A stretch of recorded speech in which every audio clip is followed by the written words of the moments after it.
Underneath the buildings on South Main Street sits a toxic chemical plume. First discovered 12 years ago, Montana DEQ had considered the plume a low risk, even though the concentrations of toxins were above DEQ 7 groundwater standards.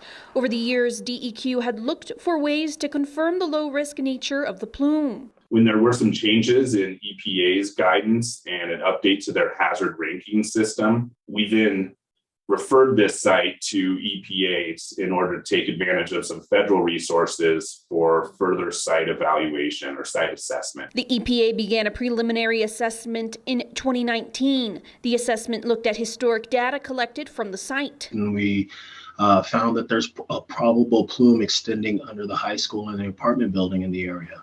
From the report, we decided that we need to have a further investigation, which is what we should be doing this winter. The EPA and DEQ say that their main concern is if any of these toxic chemicals are coming up through the ground through vapors.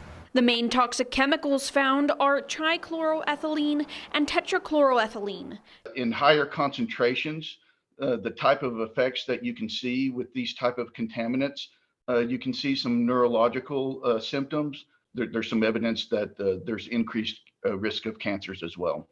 According to the CDC, children and adults may suffer neurological effects, delayed reaction times, problems with short-term memory, visual perception, attention, and color vision, neurobehavioral performance deficits, delayed recall and deficits in visual perception, decreased blink reflex, and mood effects. Right now, we're primarily focused on collecting data to make sure, there's no long-term chronic health effects.